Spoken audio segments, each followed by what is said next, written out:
Hello, ladies and gentlemen. Welcome back to Rebel Media. I'm here with Jim Goad, the author of The Redneck Manifesto. And the reason I called Jim is because Bernie Sanders was recently apologizing for slavery. A big topic in the news here is, should we apologize for slavery?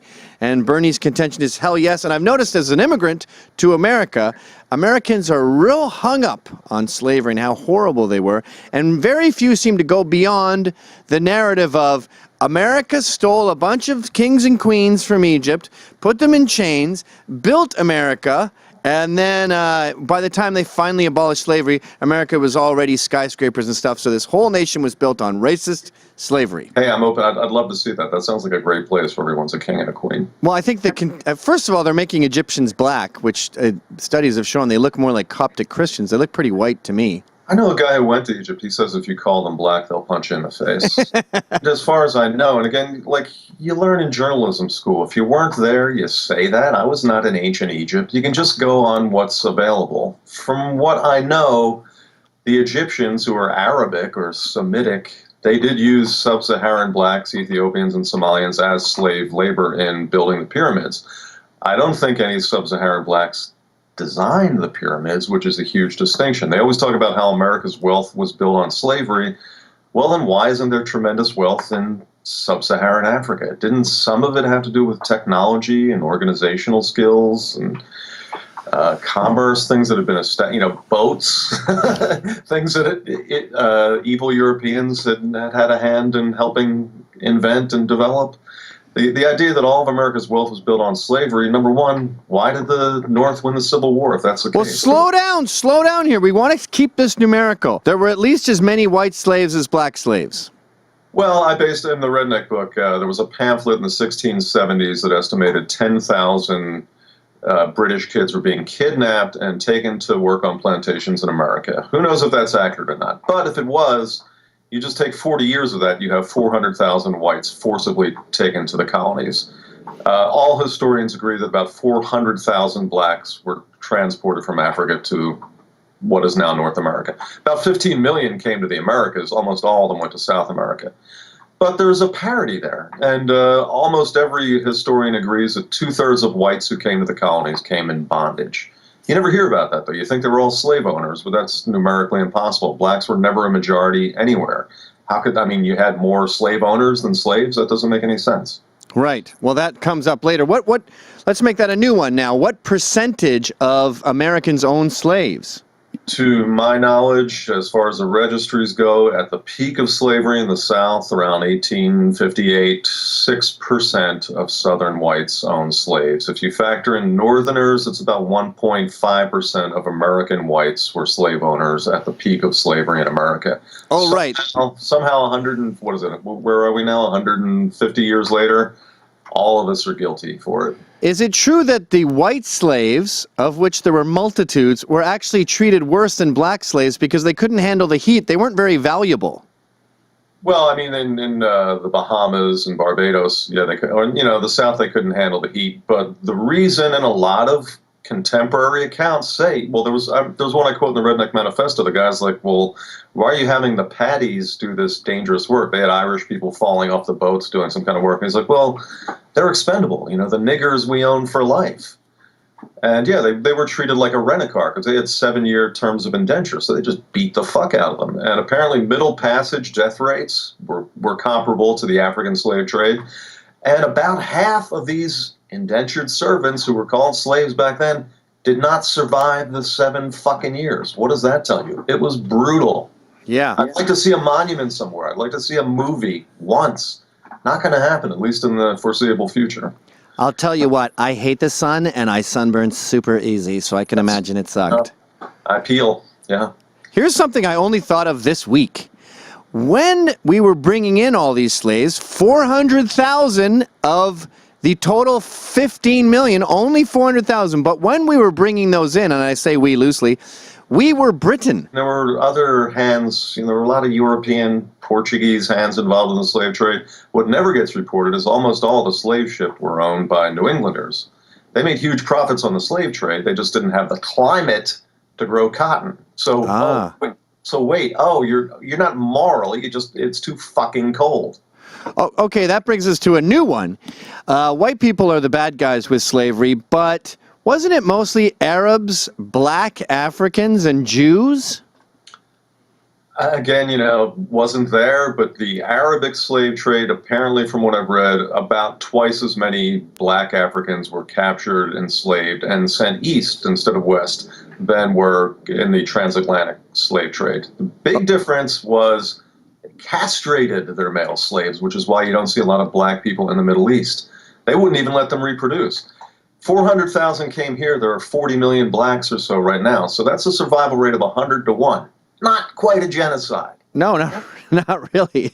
Well, you wrote an article about reparations saying that if we add all the welfare we've paid out and check out where it went racially, we actually have paid reparations. There are people who argue that, and there have been trillions spent on welfare and things like that. But, again, you get caught in one. I think the evidence suggests that. But, again, you can't make these declarative statements because somebody will rightfully nail you on it. But from what I've seen, so much has been paid out. And the thing that always gets swept under the carpet is any wealth that slavery created was obliterated at the end of the Civil War. Gone. Oh, I got that one here. All right.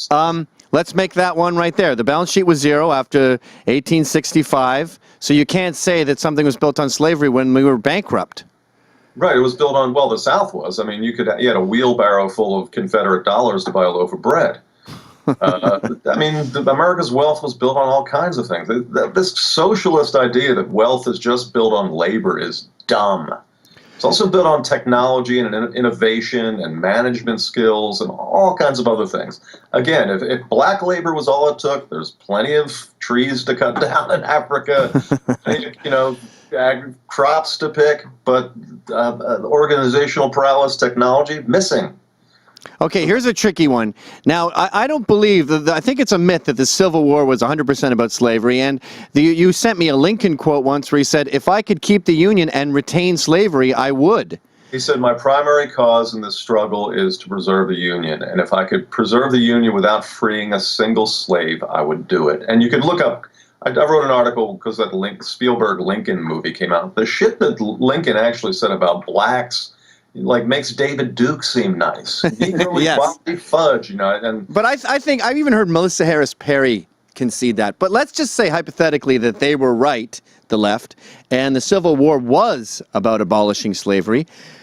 We lost 650,000 men in that war. The biggest number for the slaves we brought is around 400,000. That's more white lives spent abolishing slavery than there were slaves. Yeah, where's the gratitude? Not really. I mean, it always reminds me of World War II, 50 million or so non-Jewish civilians died in World War II. Why are there no memorials for them? Again, history is just this, it's like throwing guilt around like a hot potato, and that's why I'm fascinated by it. I was raised Catholic, made to feel like the bad guy all the time, so I'm just fascinated with where people put the guilt.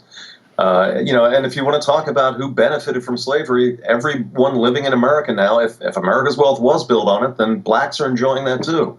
Yes. What is it that Muhammad Ali said when he went Not as much. They're not enjoying it as much. All right, let's do another one. Africa still practices slavery today, and you wrote an article that showed a lot of African politicians apologizing for their role in slavery. There's more slaves today than there ever were. I'm not sure if that's two separate ones. Africa already had a role. We already said that one, so we won't repeat that. But right now, there are 30 million slaves, way more than the 400,000 we were talking about, and about half of them are children. Yeah, that exists. And one thing that staggered me when I researched that article is the walk from because Roots was a myth. Whites did not or rarely invaded the bush to capture slaves. They were already at the markets on the coastal areas, but about 10 million, an estimated 10 million black Africans died just on the walk from the jungle to the coast. That never gets talked about. I mean, Europeans did all kinds of fucking horrendous shit in Africa, the Belgian Congo especially. Jesus, King Leopold, fuck. But yeah, Africans played a role in it. Why is that never discussed? It's this attempt to isolate guilt in one group. It's funny you say that, too, because we're talking about 400,000 slaves that made it to Africa, but millions died. I've heard the number 2 million died just on the actual boat trip. Yeah, the Middle Passage rate, the death rate, from what I've seen, is about 25% to 33%. About like a quarter of the people on the boat died on the way over. That was comparable to the white indentured servants coming over. A lot of them died or thrown overboard. Yeah, but you never hear about that. We have Holocaust memorials all across the U.S. The Holocaust didn't happen here. But what white indentured servitude happened here? I don't think there is one memorial. I can't believe you just said the Holocaust didn't happen. You really went over the line there. That's disappointing. You can't decontextualize that. The Holocaust didn't happen. Cut off the ear. Edit, hard out. Yep. All right, the last one, unless you can think of more. But the trouble with white slavery is it was going on for, and when I say white slavery, I mean white says slaves. Slav, slavery comes from Slav, which is a Slovak. And sure, there was the kidnapping, the kids getting stolen. There was the Irish rednecks brought over. There was indentured servitude. But we also had the Muslim pirates, which, you know, that's why we have the American Navy fighting these Barbary pirates who were stealing white women as slaves, white Christians. There was the Barbary slave trade in the 1800s, which was huge, 1700s and 1800s. And apparently, like, there were parts of, like, the coastal areas of Europe that were uninhabited. They were just terrified of these boats coming and capturing people. But Slav, yeah, that's from the Middle Ages. The biggest slave population in the Middle Ages were Slavs, you know, from what is now Poland and Russia and Hungary. And a lot of them captured by Islamic slave traders. Can't talk about it, though. No, well, you can talk about this one facet of, and no one, by the way, is saying that slavery wasn't bad. It should go without saying that the idea of black people as slaves, two thumbs down. Don't like slavery. No. This is important, and I made this point in the Redneck book, and I made it in the recent thing about the African role in the slave trade. You're not saying that makes it okay. You're saying, hey, it's worse. It's two wrongs. Two wrongs don't make a right. Two wrongs make two wrongs. Why are you only talking about one wrong? It seems like you're trying to stack the deck and, like, absolve your own fucking guilt.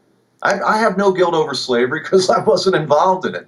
But Africans and Arabs were, but you never hear about that. Or, yeah, Jews had a role in the slave trade. Aaron Lopez was a famous Portuguese Jewish slave trader. You never hear about it. After a while, it's like, okay, you're just trying to make white people, non-Jewish white people feel guilty. And it's like, well, I, for one, I'm going to step out of that ballroom dance. Well, Bernie's Jewish. Bernie apologized. But at the end of the day, black slavery was horrible, but I'm not apologizing. Sorry.